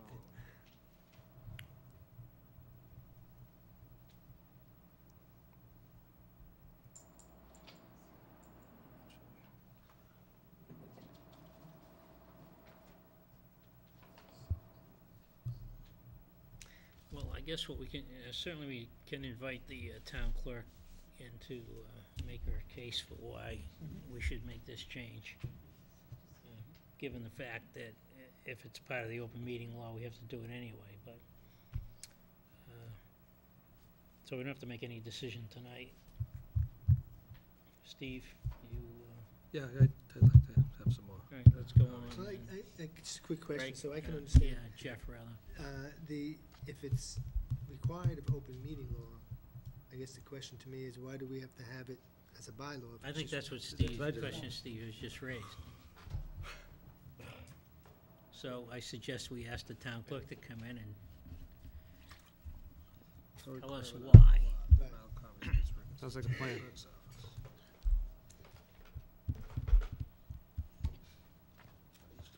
30's the same. What she's looking to do is she's looking to just transfer, take out the requirement to file within 10 days and let it lie with the board committees and commissions to hold on to their own records, because there's no requirement under law that they be filed with her. So it cleans up her record retention issues and creates the issue somewhere I else. was reading that, and You know, so I mean, I think we need a good explanation. and to me, why wouldn't we want it all centralized? Yeah. Great. I think we should have it centralized. But maybe there's a good reason. Okay, And, maybe if we have a more clear explanation Right. prior to the public hearing. Okay. You know, I don't want to necessarily get into it at the public hearing. so why don't we just invite her to a meeting to, No, I'll ask her to respond to the forward to the board, I think. okay, Article 30 and, let's see, 31. 31. Very same issue. 29, 30, and 31? and that's it. But did we want to add the annual report this time around about moving it more into electronic media versus print? It's okay. That's, Bylaw or charter? that's a charter amendment, right? Which doesn't require. It's administrative, yeah. No, it's just an edge. Actually, the charter is the issue of mailing out the warrant to the residents. That's in the charter. Right. The electronic town report is a bylaw. That would not require a charter change. It would require a bylaw change. Correct. Okay. But you So can't. do we want to do something You with can't that? do one before you do the other, right? The other, they That's what I'm- conflict. That's what I'm trying to get at. Mhm. I don't know how the rest of you feel about it. I know we've talked about it before. I'd like to see us take the action now. We have the opportunity to do it, and it I'm fine saves with the that. town, I think, a fairly good-sized money, and we're not, taking away the quality of what we present. We're just doing it. Quantity. These documents are available on the website, or can be made available on the website. Well, I think we should have some We print, still need to print some. some. And then Yes, I think there's a upon- requirement for upon that, but not request. the volume. Also, the distribution can be, Upon request, we could send it to them.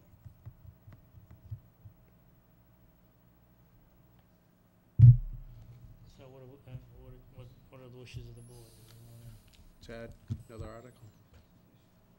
I'd like to make the suggestion, we add another article to make that change. Okay. We'll make a motion. A second. Do we need a motion, really? A motion to include another article in the October town meeting warrant for the purposes of, And we can, Whatever you want. we can refine the language, Yeah. but we Okay. need to put it in there. Okay, so motion by Michael, Second by Steve. second by Mr. O'Leary. Do you understand what that was? good, could you explain it to me? I seconded it, but. Further discussion, hearing none, all in favor? Aye. Opposed? It's unanimous. Thank you. Okay. Any other items, any other comments related to the October town meeting articles? Next item is fire contract ratification. Do we need any discussion, Mr. Belkonis? No, board members, the only thing I would add is the fire union did vote to approve the contract, so the version that's in front of you this evening is the version that the board had previously discussed and was approved by the union. I'll entertain a motion to ratify the contract. Mr. Prisco. Mr. Chairman, I move to ratify the contract between Town of North Reading in the North Reading firefighters IAFF Local 1857 for the period of July 1, 2010 through June 30th, 2013. I'll second it. Motion by Mr. Prisco, seconded by Mr. Delaney. Any discussion? Hearing none, all Yeah, in... Mr. Chairman. Mr. O'Leary. First of all, I want to applaud your efforts and Mr. Delaney's efforts and the town administrator's efforts in bringing this to fruition. And I also understand that it was under a different set of circumstances because there was a mediator involved. Overall, I think, you did a fine job, but I think that there were areas in which I believe we could have and should have made more significant changes in the contract that didn't come to fruition, to the extent that I will not be voting in favor of it, of ratification. That being said, I applaud your efforts. I applaud the union's efforts in sitting down and negotiating. Unfortunately, it took so long, and it was unfortunate that we had to involve a mediator, too. I didn't think that was a necessary step that had to take place, but it did. In previous discussions in executive session, I've expressed my concerns in relation to specific areas of the contract. Therefore, I will not be supporting ratification this time. But once again, you'll be applauded for your efforts. Mr. Chair. Do you? Excuse me. I have similar thoughts as Selectman Delaney on the issues of No, the... it's O'Leary. I mean- Delaney, I'm O'Leary. I'm sorry, O'Leary, another Irishman. My mistake? Oh, now you're getting personal. Ooh, what a faux pas. But as Mr. O'Leary, I've expressed my thoughts during the executive session. I agree that you guys have, I think you've taken it where you thought it was best, and I appreciate that. I think that I'm going to adjust some of my thoughts, and I'm going to vote in support of the contract to show that I think it's important that that a good majority of the board show our firefighters that we appreciate their coming forward and presenting themselves as best as fairly and as best that they can. I still have some concerns about the contract. I think we could have done had some advantages to it, but again, I will be supporting the contract at this time. Thank you. Further comments? Hearing none, all in favor? Aye. Aye. Opposed? Aye. Motion passes 4-1. I would like to thank the board members and Mr. Delaney and Mr. Beliconis for working to bring this contract to fruition, which means that the only remaining one is Public Works. That's right. And I'd like to thank the fire department for working hard to get the appropriate number of votes to get it ratified on this side. Mr. Delaney and I will be working now with the ALS committee immediately to begin to formulate a ALS implementation plan. So the signing of this contract means that the town can now go forward with bringing advanced life support service to the entire community. And I think that's a win-win for the community and fire department and the Board of Selectmen. Mr. Chair, if I can have a couple of moments for some comments regarding this contract. I think what some of us forget from time to time, when you negotiate a contract, there's two sides to the table and there's adverse sides.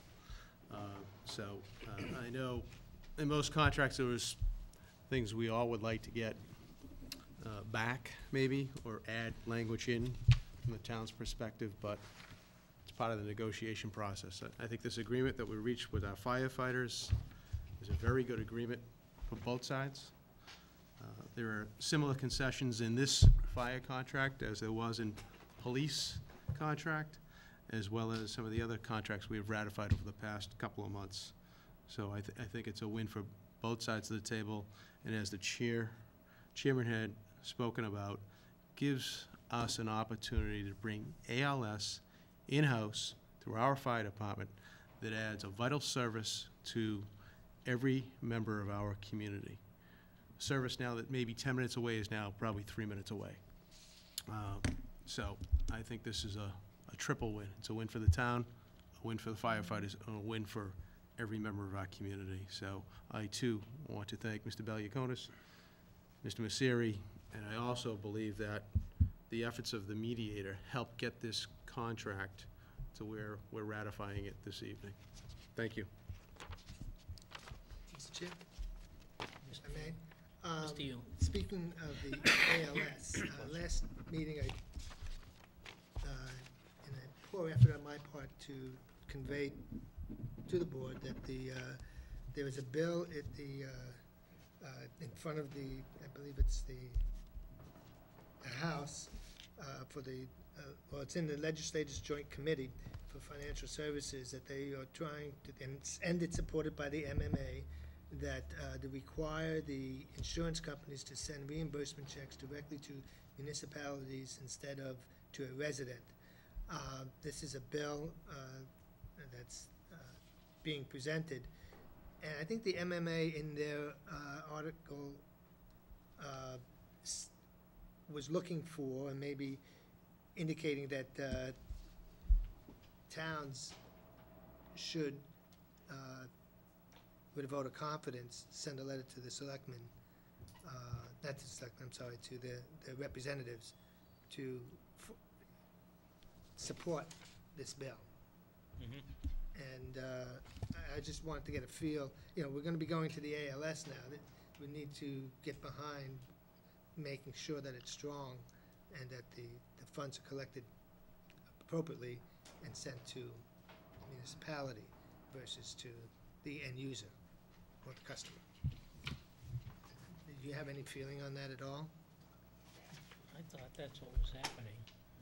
We Yeah, can request and put it on the agenda for the next meeting if you'd like. So what's that? The discussion of the bill and whatever the language is Yeah, associated with this is the first I'm hearing more about it Yeah. tonight. I thought that's what was happening. I didn't know of any situation where insurance companies were reimbursing the patient, and then we'd have to chase the patient. I'm not aware of that either. So Yeah, it's Yeah. somewhat news to me. That's why when I read that the first time, unless they're trying to solve some problem. I think that's what they're Somewhere else. trying to do, is Yeah, I solve a mean, problem, I because, think our experiences have been, first of all, what we charge off basically is really fairly minimal on an annual basis, what we don't get reimbursed. Right, It's generally, for people who are relatively Usually a indigent. hardship. Yeah, hardship is indigency or hardships.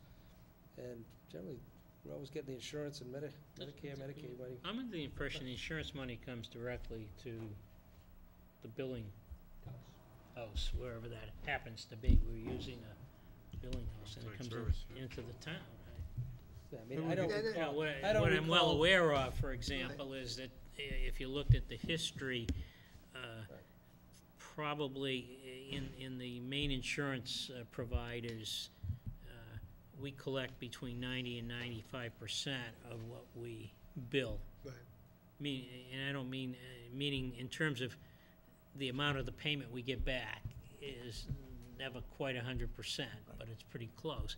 In the case of Medicare, Medicaid, Mass Health, it's more like 50% of what we bill. But I was always under the impression that the money came Well, back. But I think based on what you've said, it's worthwhile exploring what that bill is actually trying to accomplish. And if the yeah, I mean, board would like, I would contact our state rep and try to get his input, If that makes sense. and then decide, we can talk about it at our next meeting. We'll be there Fine with tomorrow. me? We'll be with him tomorrow, right? Yes, We sure will. but generally, depending on schedules I and know. everything.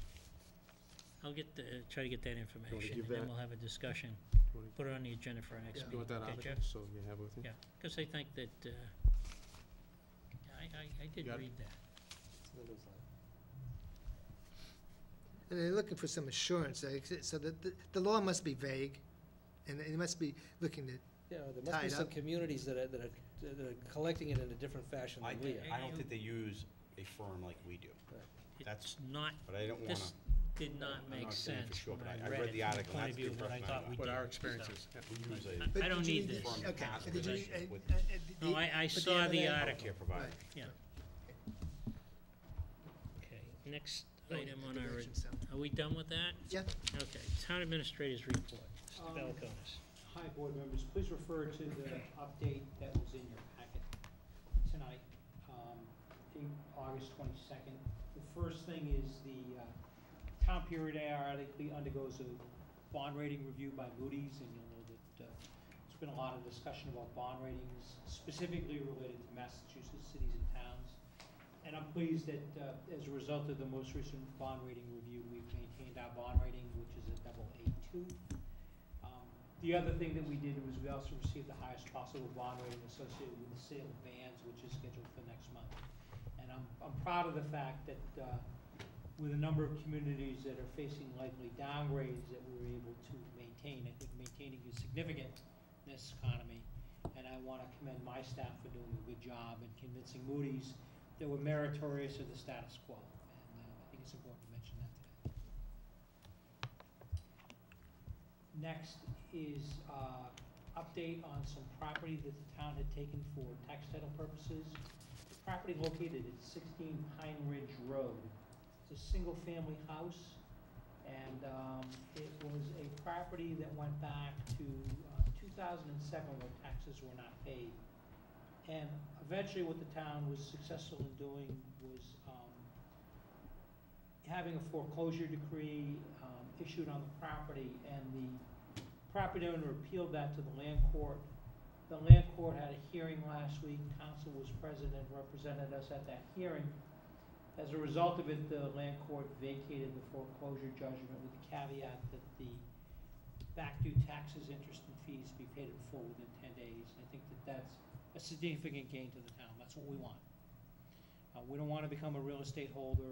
We don't want to be seizing people's property and evicting them from their premises. But what we do want is what's rightfully due to the town. And in this case, there's about $62,000 that's due to us. So we have no plans to appeal.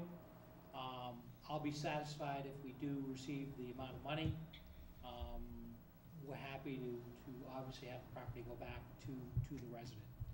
But it took a lot of effort to get to this point. When did the clock of the 10 days start to run? Friday. Friday. So the decree was entered on Friday, 10 days begins. We have to provide an updated listing of costs that we've incurred, which is the tax title, interest, and fees, but there was also costs involved in an eviction and removing personal property from the And premises. securing the facility. And securing the facilities. It was a sizable amount of money that we've kept substantial records on. But again, there were no plans to appeal because this is ultimately what the town wanted. We acquired the property.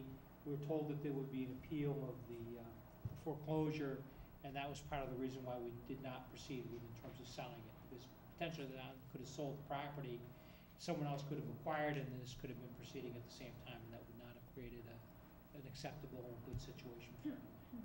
What is to happen if this money isn't paid within 10 days? Then the judgment is entered on behalf of the town.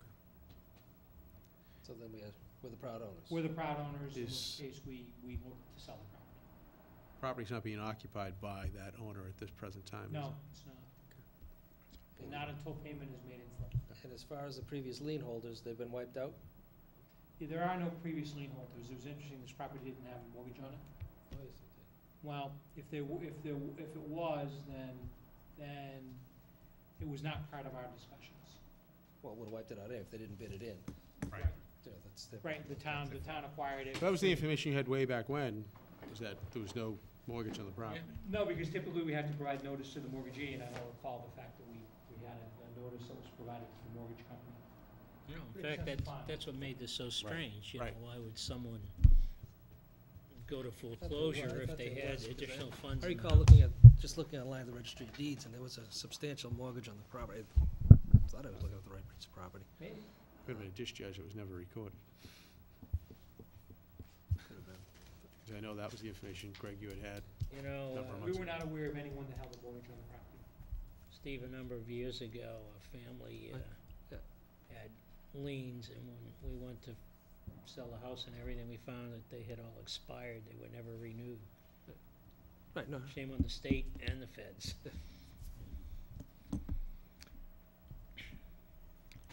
Next, Greg? Next is update on our advertisement for finance director and attempting to secure a replacement for Mr. Tassoni, who'll be leaving service shortly. The position has been reposted.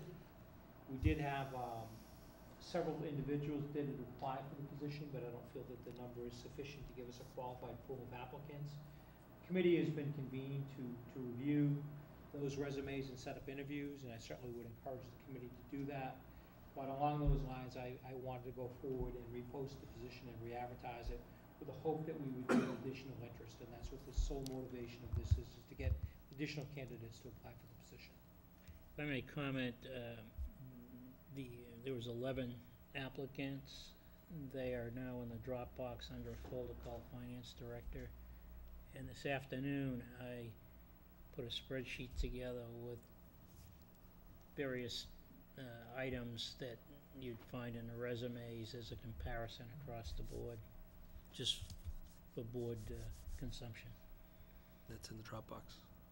under a folder called Finance Director. Yeah, I saw the resumes the other day, I guess. Yeah, I added Did that, the okay. spreadsheet this Where afternoon. is it Can you again? forward that spreadsheet to me? I certainly can. Thanks. What did you say I it was did in? read through it. Abby is on the Finance. screening committee. Finance director. It says it right here. I'll send it to Abby and then she can distribute it. I mean, I to the can- screening I committee. can forward it. Yeah, okay, I'll that's a good forward it idea. on to Right, I don't have a complete list of the, I do, Committee and I'll members. forward it on, right away. Yeah. Because the committee's due to meet on Yeah. Wednesday. next. Next is a note from the Great American Tavern that was in your packet. The board had requested that we schedule a hearing for the purposes of modifying the license decision that the board had made. The applicant is requesting that the hearing be delayed, and we've set that for October 17th at the licensing. So that will be the date that we next meet with this licensee to consider modification of the original conditions the board set on. 17th. Hope it's right. That's what my staff told me.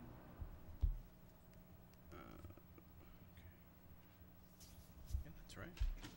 17th is a Monday. It's the third Monday. Not Columbus Day. Columbus Day is the 10th? 10th. It's a long time off, is it? At their request? Yes, That's the 17th of October? yes.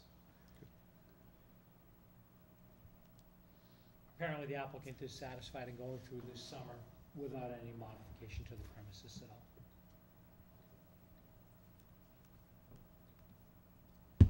Next on my list is a notice that I passed on to the board concerning a hearing, preliminary hearing, which is scheduled before the Massachusetts Division of Labor Relations. And it's on the complaint filed by Teamsters Local 25 on behalf of police patrolmen and sergeants, challenging the change in health insurance carriers that became effective earlier this month. The notice indicates the investigation conference is to determine if there's probable cause as to whether the town violated the law by not bargaining the change in health insurance with Teamsters Local 25. So this is the only remaining challenge that remains out there, is this petition that was filed by our police union. Who is going to attend? Council, myself.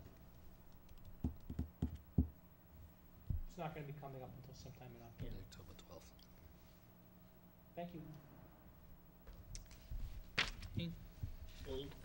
Old and new business. Mr. O'Leary, I'm all set. Mr. Frisco. No, I just like to comment on the facelift of the front of the building. It's very nice. The new sign is beautiful.